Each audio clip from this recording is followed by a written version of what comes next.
Hello and welcome to another Lakehead International Live. Today we are joined by the Department of Sociology to do another Faculty Friday. So we're going to dive into the entire department, all the programs offered, some of the experiential learning opportunities, and much more. We're very excited, but first, before we really dive into it, I'll chat a bit about the Lakehead International Live series.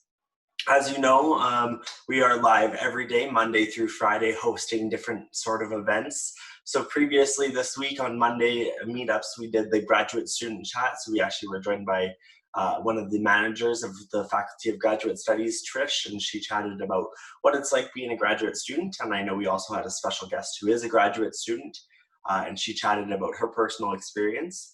On Tuesday, we did another Transition Tuesday immigration session. So our in-house immigration advisor, Jennifer Hay, joined us and hosted the session to chat about many things about study permits, visas, immigration, all that sort of stuff. Of course, we did our Wednesday weekly admissions update just a couple of days ago here.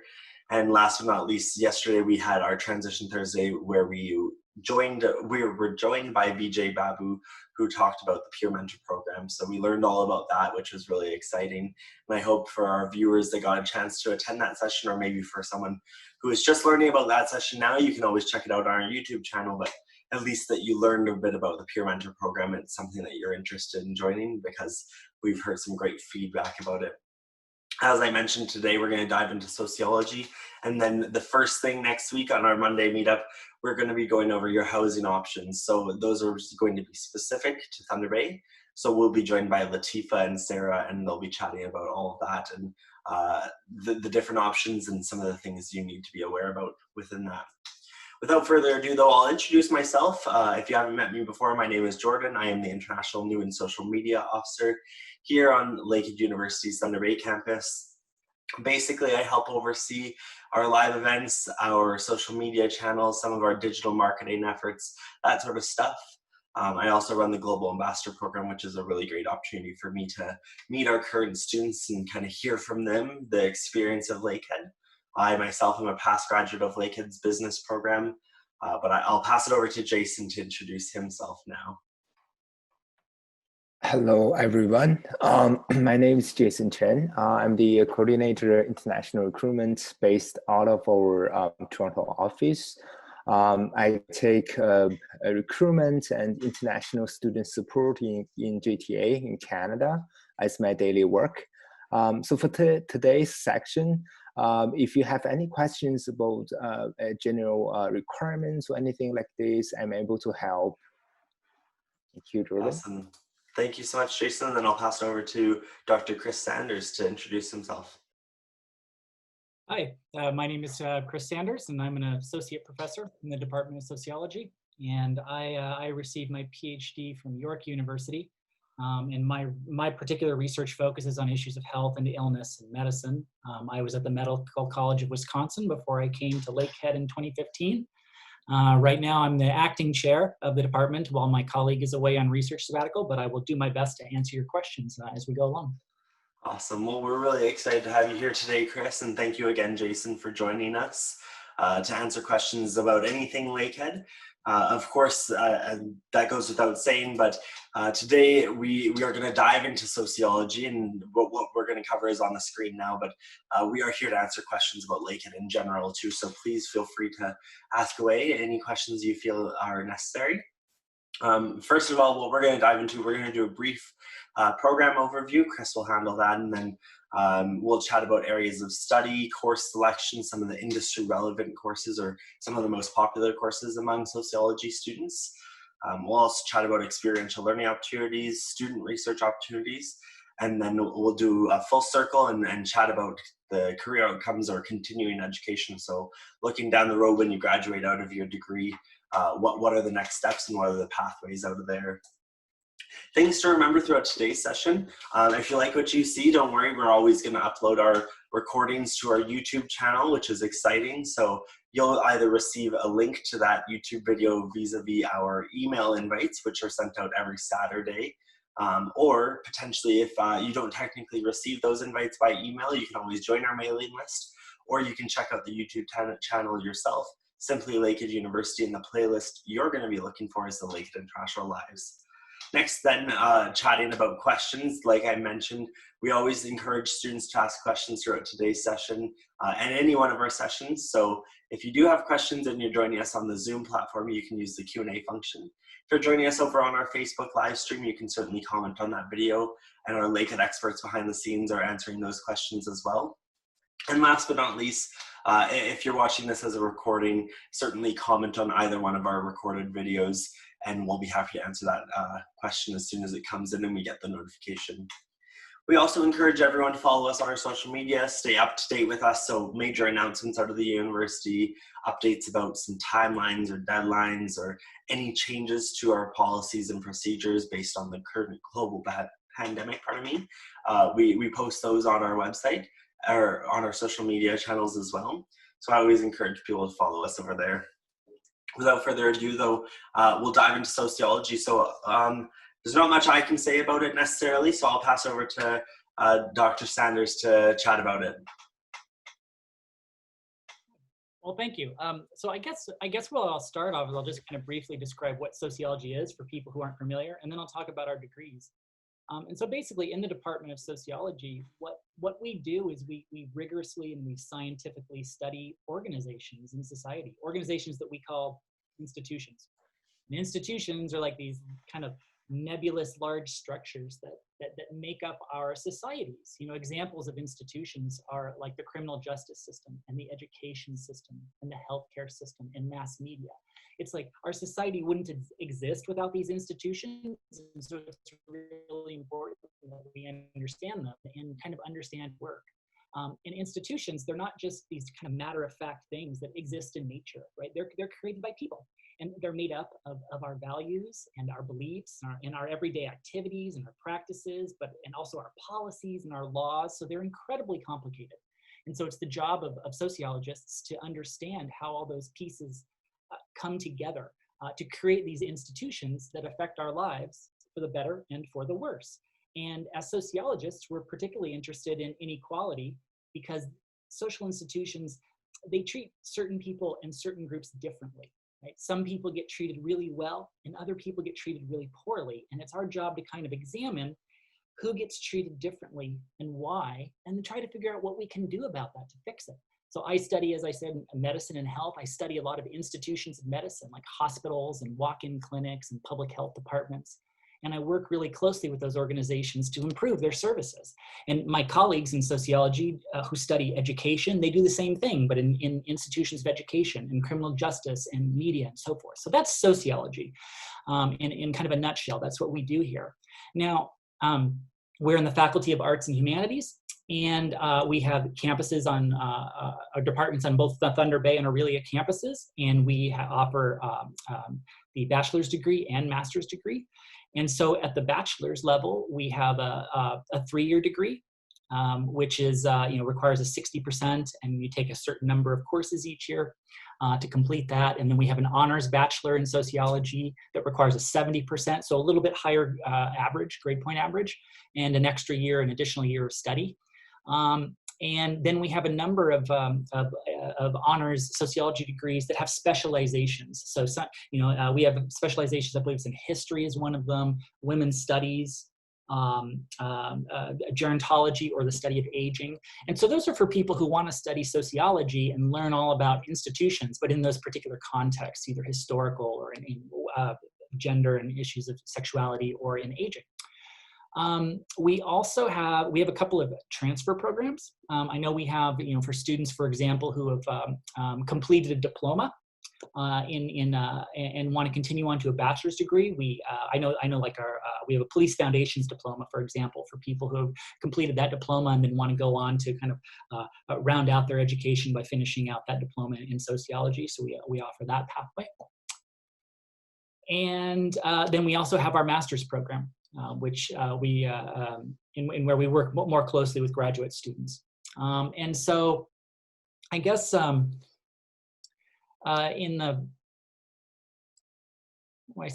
the first year, should I talk about each of the years? I will say that, so in the first year, basically. Sorry, Chris, I was muted. I didn't realize that. I was just going to say that I would be remiss also not to mention that the Sociology Department also has the combination with our Faculty of Education, where students can pursue both a Bachelor of Arts in Sociology as well as their Bachelor of Education. You can do that in 5 years or 6 years, depending on whether you do just the Bachelor's or the Honors Bachelor, of course. And as you mentioned also, at the graduate level where you're doing a Master's of Arts in Sociology, I know you mentioned the specializations that you can do in undergraduate, but there's also the gerontology and women's studies at the graduate level. And I know many students are always interested in specializing, and I always like chatting about specializations because I think it speaks to the fact that you're able to kind of focus your degree on something that you're most passionate about, which in turn hopefully it means that you'll be the most successful within that degree too. If you're excited about the learning that you're doing and you're excited and you want to expand on that specific topic, of course you're probably going to be the most successful because you're already committed to learning that information and then retaining it and hopefully passing with flying colors, getting amazing marks, and graduating out of the program and landing some amazing careers within the sociology field. I know we are going to chat about career paths and kind of continuing education towards the end of today's session as we do the full cycle of a student. But as you mentioned, Chris, yeah, if you want to chat about the first year at a glance, we can chat about at the undergraduate level. And then if you wouldn't mind chatting briefly about graduate too, if you could. Yeah, absolutely. So at the first year, so all sociology students we encourage you to start off with the introductory sociology course. I think a lot of different majors that we all have like a full year sort of intro, and sociology is no different. And that introductory course provides the foundations of the discipline. It prepares you for the upper division courses, essentially. Introductory sociology teaches you about the field and what it means to study society from an organizational perspective and how to see problems from a variety of social perspectives. In other words, like kind of how we step outside our own kind of informed, you might say biased worldviews to kind of analyze problems more objectively from a range of different perspectives. And so that's really the first year, is kind of getting your feet wet in that topic. And then the second year is organized around, for the most part, theory course, social theory and research methodology courses, along with a couple of electives. And so theory and methods courses, they teach you, they start to teach you kind of the different ways to collect and analyze data about social institutions and organizations. And that's a difficult task because data, data is what the university system is made up of. It's what we analyze, and data aren't typically just sitting around for you to pick up off like items on a store shelf. Oftentimes we have to really we have to think creatively about how it is that we generate, organize data that is representative of the things we want to study, so that we're not just sort of cherry picking the data that appeals to us, but we're being more objective about it. So all of those types of skills are what you learn in the second year, as well as different social theories that teach you how to analyze data differently. Some social theories focus on economic relationships. Other social theories focus on relationships of values and religion. And depending on the institution you're studying, you would apply a different theory. And so the second year is really kind of organized around teaching you those skills. And then at the third and the fourth year, students you continue your studies in theory and methodology, but at a more advanced level. And then you take a number of electives, and those electives are where you really kind of have the opportunity to sample different areas. And we have we have about 3 different streams that our courses are organized around. I can talk a bit more about those, but it's kind of your opportunity. If you're interested in, like me, if you're interested in issues of health and medicine, you would go into the health stream and take some of those courses. If you're interested in media and technology, then you would go into that stream.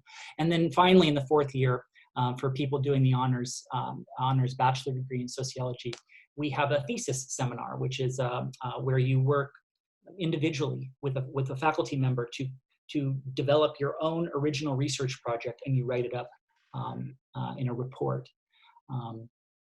And so, and I guess I'll just very briefly, I'll talk those areas of study that I talked about. There are So we have these 3 specialty streams that we've organized our courses around. And these are the streams that our faculty in our department specialize in.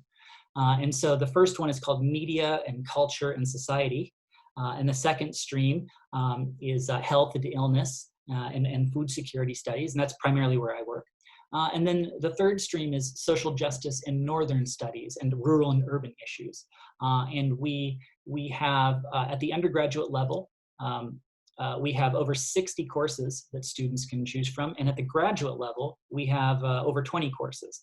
And then at the graduate level, if for students who go on to want to pursue an MA master's degree in sociology, there are a couple of streams. Some students do a standard research paper.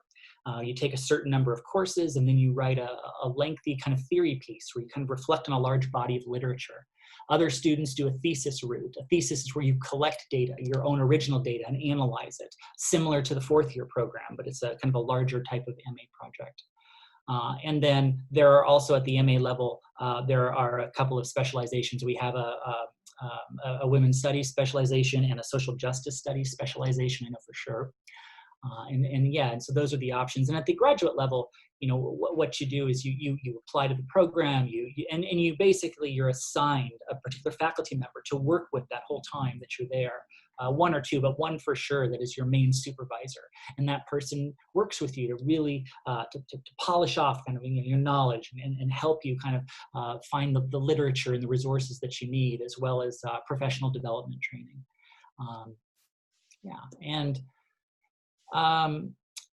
In terms of our streams,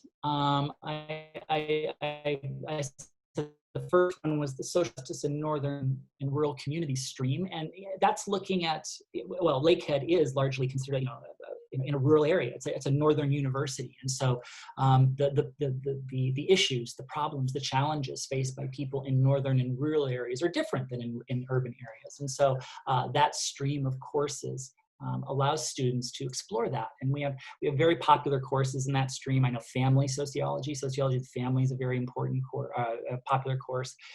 We do courses in race and ethnicity and social justice. Those are very popular. And then we do courses in food security in rural and northern communities. That's another popular one. In our second stream that I talked about is media, culture, and technology. And in that's for students who want to analyze this aspects of science and technology and media, and how it is that those are all kind of related to social life. They're shaped by social life as well as shaping social life. And so, students that are interested maybe in careers in journalism or advertising or even marketing and education might go into that stream. And in that stream, some of our more popular courses are environmental sociology is very popular. Technology and society and indigenous cultures is very popular. And then also we have a digital technology and society course that's also very popular. Those are the ones that come to mind. There are many courses, I said. And then finally, in our health and illness and medicine stream, students interested in that stream examine this relationship between social institutions of health and inequality and aging and the body, critical nutrition, politics of diet and food security, all these issues that are related to whether one is healthy or ill in a society, as well as access to medicine. And so students that take that stream are typically interested in going into public health or medicine or nursing, midwifery, policy work, anything related to healthcare.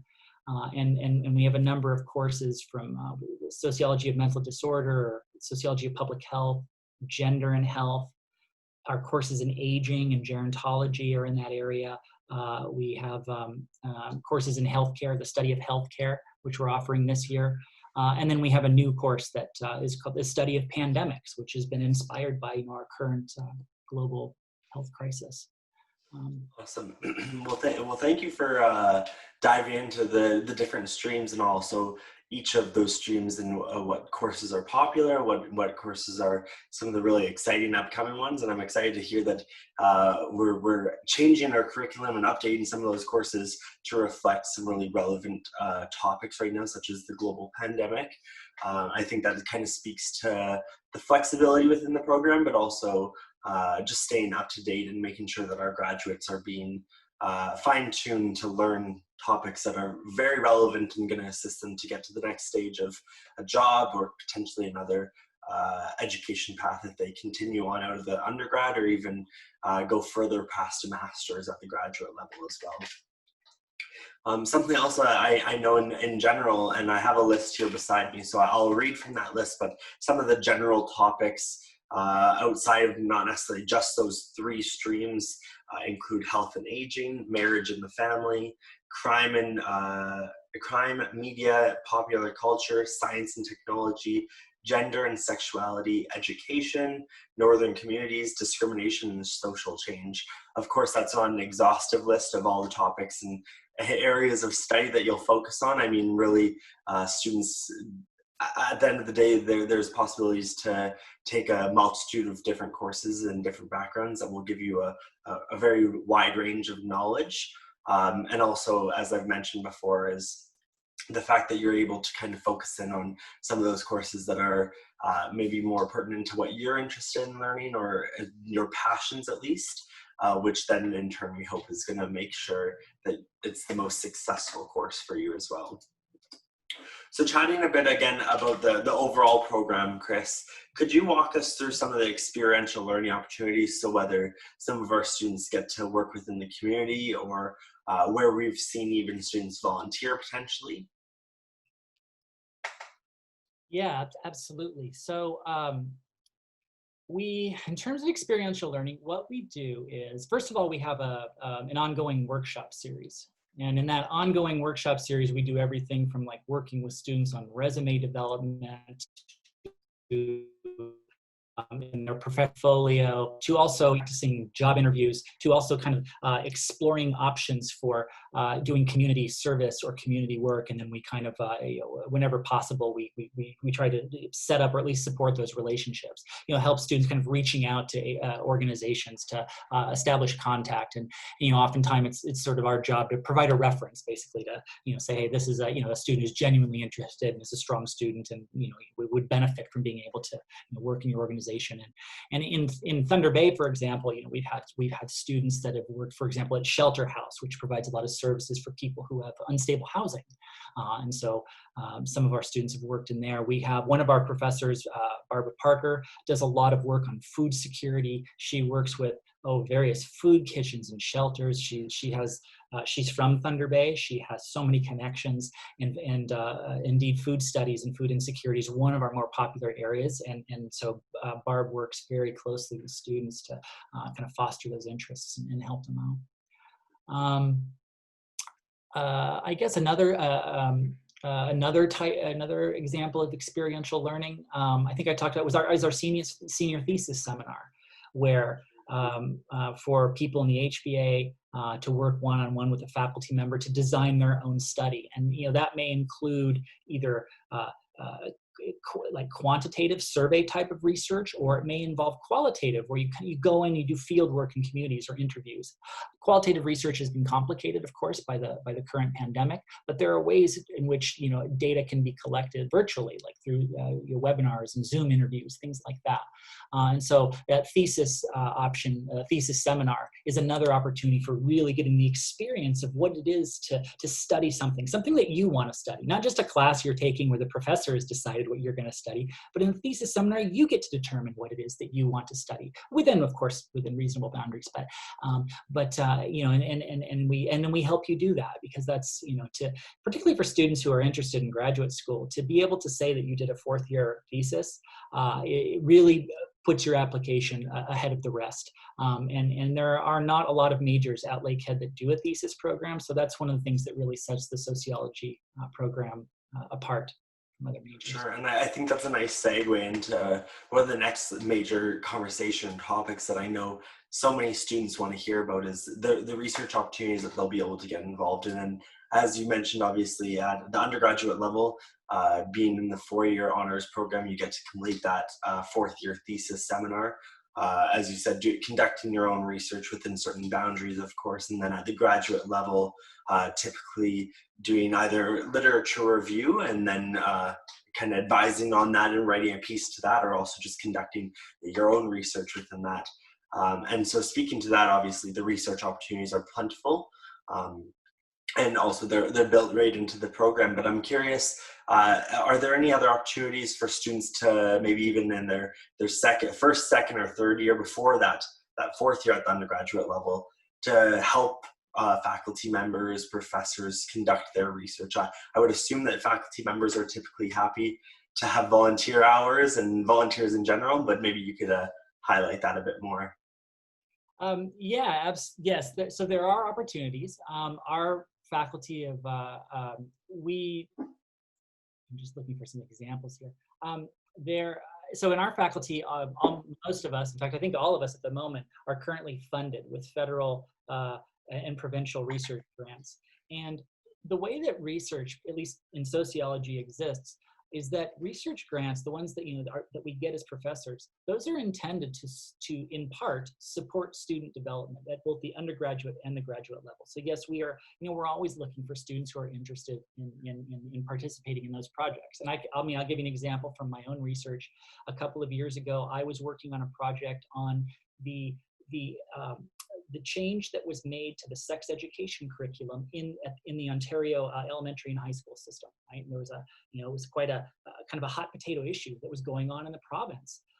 And so we were funded to kind of explore those changes and how they were being implemented and student and parental responses to that. And I had two undergraduates helping me on that project I couldn't have done the project without them, because I've been out of high school for 20 years. I don't have connections in high schools anymore. They had been more recently in high schools and were able to kind of actually facilitate those interactions and set up interviews like we did. As undergraduates were both, they assisted with the recruitment. They helped me do interviews. They helped me write the final report along with my colleagues. And those students are co-authors on that report for all of us that we all produced. And so that's one example of an opportunity. There are many opportunities like that in the sociology department. So we really do like to have, not only do we like to have students help us with research, it's part of our job. It's part of the funding we get, which often means that there's also funding opportunities for students. So it's not necessarily, sometimes there's only free labor opportunities, but oftentimes we can provide stipends and hourly amounts to help you, to kind of compensate you for the work that you're putting into it. I think that's a really positive note to add there. Of course, as you mentioned, at the end of the day, if there's only volunteer opportunities necessarily that are unfunded, I think that the experience itself and adding that to your resume, but the interaction between you and a faculty member who is a well-versed and very experienced, highly regarded professional within their industry is such a major interaction, such an important one. But also at the same time, if you can be financially rewarded for that effort or that work, that's almost a bonus at that point. But of course, it goes towards helping pay for your education at the end of the day, which is very important. And chatting about kind of pay in general and moving into, I guess, the next questions that I have or the next topics I have within the webinar are career opportunities. So give me a second to switch a couple slides here. We've kind of chatted about the cycle of a student. So what first year is going to look like for the undergrads and grads, going into kind of the streams, some of the popular courses, chatted about the outcomes. So what you might do in your fourth year with your thesis projects. And of course, the opportunities that you have to volunteer, do extra research, add on to your resume, all that sort of stuff. Now we land on this topic. So you graduate. You have two options, essentially. You can go into the career field. You can go right into a full-time job, or potentially you could continue your education onto a professional program or graduate school. So I'll have Chris, maybe you chat about career opportunities first, and then we can also chat about the continuing education aspect, which I think will tie nicely into those research opportunities and experiential learning opportunities? Yeah, so in terms of career paths and job opportunities, a sociology degree opens up a lot of opportunities, and indeed both our undergraduate and our graduate students have gone into a number of fields. So social services, community-based organizations, policy work. We had a student a few years back who went into working with the Ministry of Veterans Affairs. We've had right when I started here, we had a couple of students. One went to Parliament Hill, one went to Queen's Park to work with MPs and MPPs because they had like backgrounds and understanding sort of diverse populations and how complicated social institutions work. And so one of those students was actually working on Queen's Park on health issues and kind of helping with policy, designing policy. So those types of opportunities open up. Hospital administration. Teaching, of course, a lot of students go into teaching programs at various levels of education. We've had students that go into careers with journalism and marketing. And then we're starting to get a number of students interested in private industry research. That's a booming area right now. Is all these private, private industries that work with universities and governments to assist with research. I know that was one of the field areas where I came from. I have connections there. And so like private industry does a lot of, for example, medical research, and they're interested in sociologists. The company that I worked at, they had an entire division of social scientists, mostly sociologists, who would assist with research and indeed lead research projects. And so all of the different streams that I was talking about offer sort of pathways into these fields. So there's such a diverse range of fields for sociologists. Awesome, thank you. And I do acknowledge that we just received a question from a student. So it says, hello, thank you for this session. I wanted to ask, what is the minimum IB grade required for sociology undergrad? Is it possible to receive scholarships if the student receives a higher grade than the minimum required grade? So we do have an amazing entrance scholarship for undergraduate students and specifically international students. I have my book here somewhere. Jason, I don't know if you have your book or if you could pull up on our website what our undergraduate scholarship chart is. I know that we do have our IB grades listed on there. I just can't think off the top of my head exactly which ones they are. Sure, I'm able to help here. So in terms of scholarship, we do have those listing here. Well, this is more like a Canadian equivalent, which is based on the OSSD, the courses. I may have to look into that later, but I will definitely send that to you shortly. In terms of your question about IB grade, so Lakehead University accept IB diploma, and the general requirement for IB program is a total score of 24. At least 24 may be eligible for admission, and you have to get 3 higher level subjects. So those 3 must be completed, and prerequisite courses can be present at either standard level or higher level. But however, meeting the minimum admission requirement does not guarantee admission. So sometimes some of our competitive programs may require a total score higher than 24. But 24 is the average, generally speaking.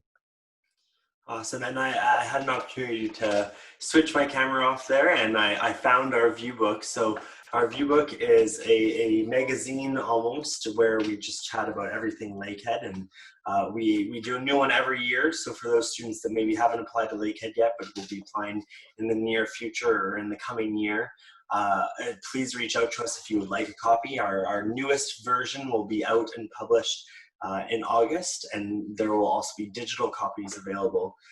But for scholarships, on the renewable undergraduate entrance scholarships chart, the first scholarship is available. So an IB average of 28 to 29 will get you a $4,000 scholarship, and it is a limited scholarship, so you receive it the first year. And then if you are above that, so if you're between the 30 to 34 range, the total value of the scholarship is $20,000. What that means is that you will receive $5,000 in your first year.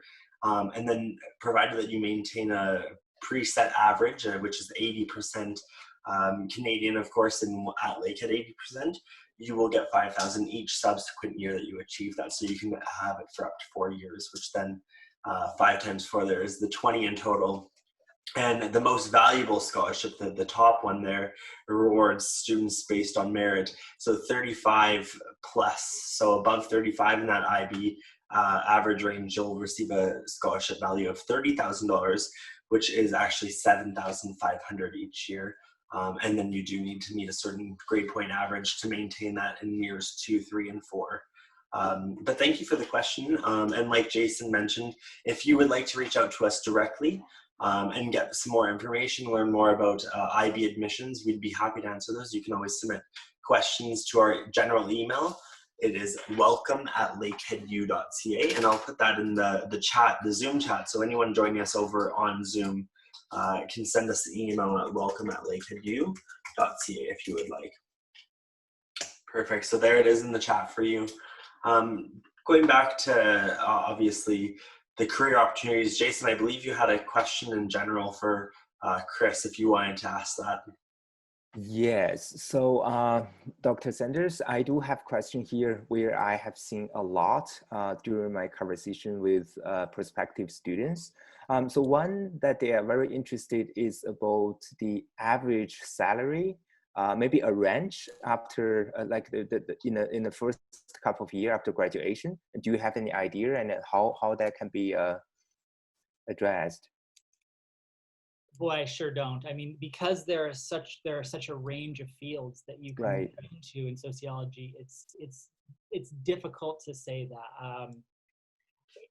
Yeah, I really don't know. I'm sorry. Okay. I mean, it would be Yeah. very industry specific or kind of occupational specific, but you know, a sociology degree would probably, you know, I would get you the same sort of entry level income as any other, I think, BA degree, and that would get you entry into those fields. Yeah, I totally understand that, because I see that, as you mentioned, is many institutions in the society, so it's really hard to compare each other and see the details, right? That's okay. Another question here is there any license or certificate required for jobs like in the sociology industry? Is there any requirement for that? Not that I know of.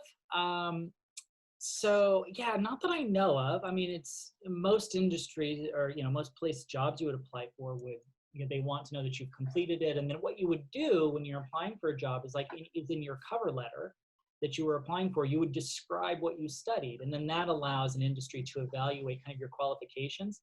And as well, when you know, depending on, like, if you've taken courses in the health stream, for example, in my courses, and I happen to know you, then I can provide a reference letter that kind of attests to the knowledge and skills that you have. And we you know, we do that all the time. I'm always happy to provide letters of support.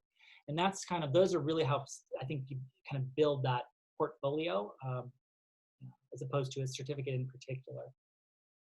Yeah, I got it. Well, thank you, Dr. Sanders. Thank you, Jason, for the question. And obviously something to note there, I think it's worth noting at least, is the fact that also at the end of the day, if you do have an extra certificate, or if you do have another designation, or if you're recognized by an accreditation board of some sort, that might play really well into career opportunities, and you might stand out for a pile of resumes technically, but also continuing your education, going into professional programs, graduate programs, at least out of the undergraduate, or as I mentioned, if you've completed a master's and you're ready to move on to the next step, being a PhD or even another master's. Potentially a part of that application process, they might review your resume and see what certificates and what designations you have. So it's not going to hurt anyone necessarily, but obviously, as Chris mentioned, there's not necessarily certain requirements for the entire broad spectrum of sociology. Maybe select jobs you might see where there might be additional training required. But that's obviously very, very specific, and we could probably never provide an exhaustive list of all the different routes and paths available within this field of education and careers. Yeah, actually, if I could just add to that real quick. I guess what I meant was that, like, in our sociology department, we don't provide certificates, but you're, yeah, absolutely right. What Jason and Jordan are saying is that, to the extent that you have certificates and, the diplomas, yeah, it all builds a stronger application for Right. you, the job you apply for. Awesome, and I think that's another great segue into one of our final topics, which will be a brief one technically, about continuing education. So as I mentioned, once you've graduated with your degree and you're looking at the two different paths essentially and going into careers or going into further education, chatting about professional programs, I know traditionally it's very academic focused and based on merits and grades, which is still a very significant part in many of our professional program applications or professional schools around North America in general, such as law, medicine. If your goal is to become a doctor, traditionally it was very focused on the academics and what marks you had received, but now we're seeing more and more we're a part of the application process.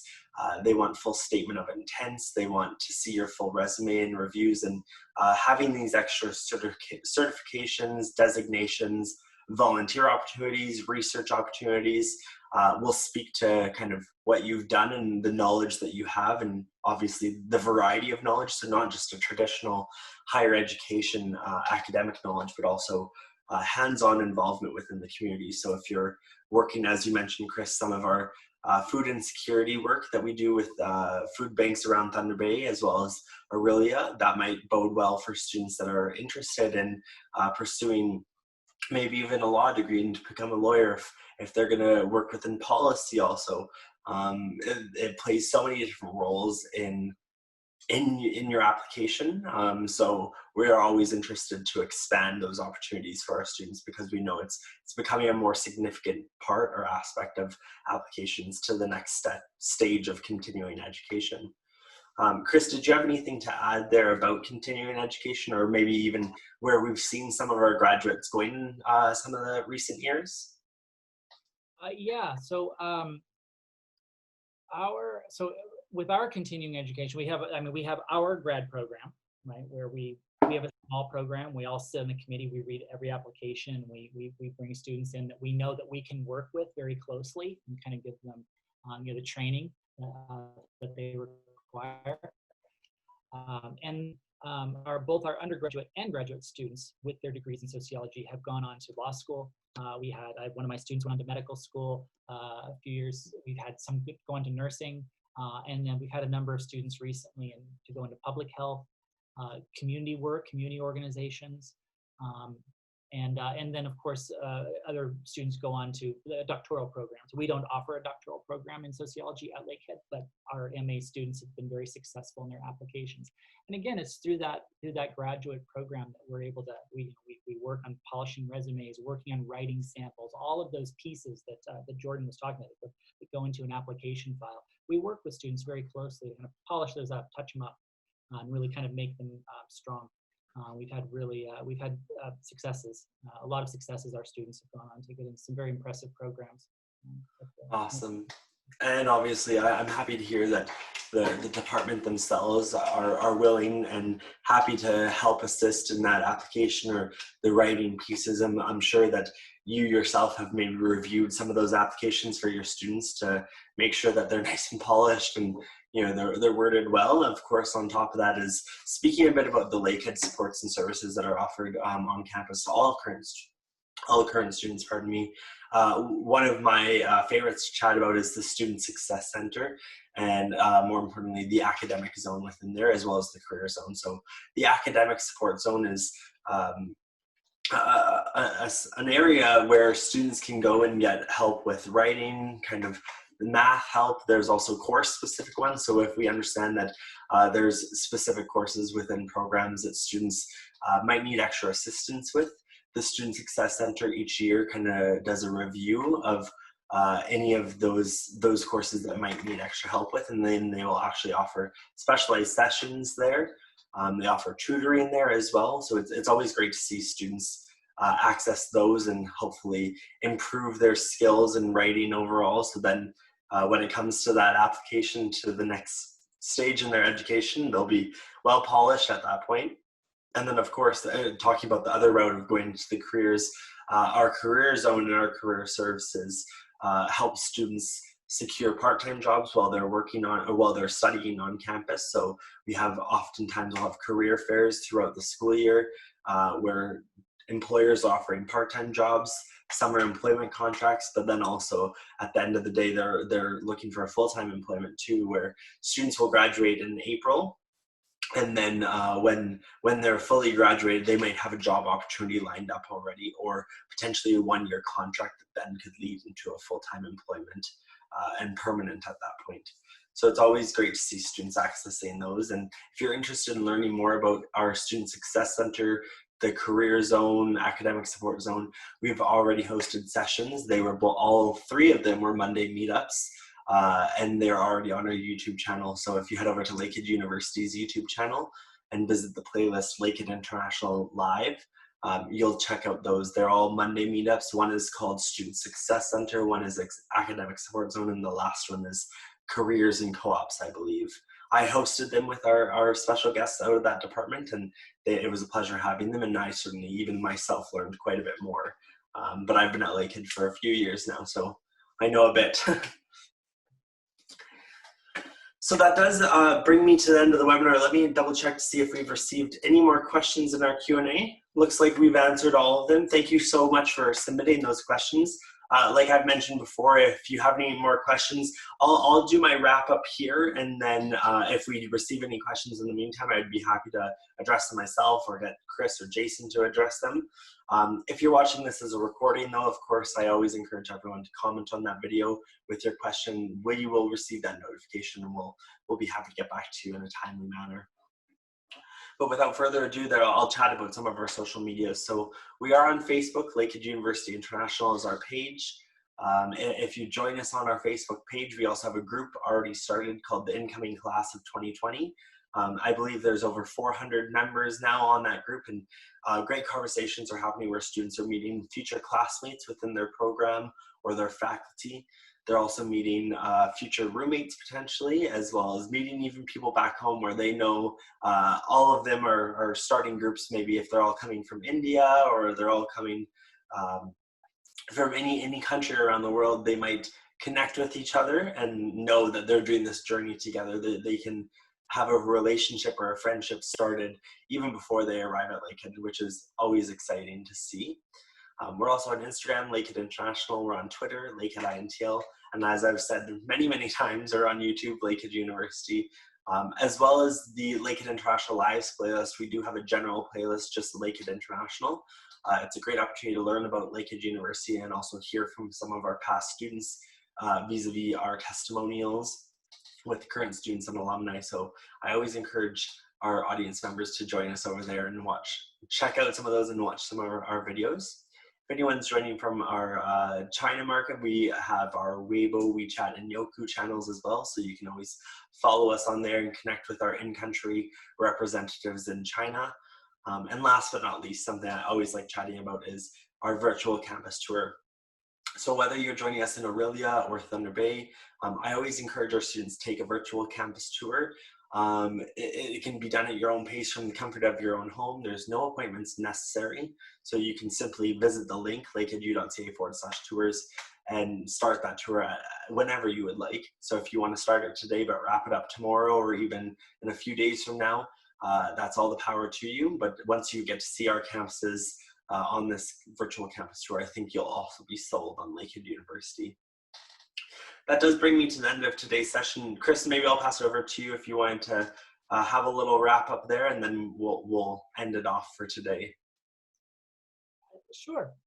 Well, I mean, I hope that you're interested in taking sociology. And something else that I would just sort of say to students, just kind of free advice for everyone, regardless of what major you're interested in, is an important component of picking a major is to also pick something you're genuinely interested in. That will, that is it's a good way of, ensuring success, to keep you motivated, to keep you interested. So, regardless of what major you take, I wish you luck, but try to choose something as much as possible, something that you like and enjoy and want to study, and you will more likely succeed that way.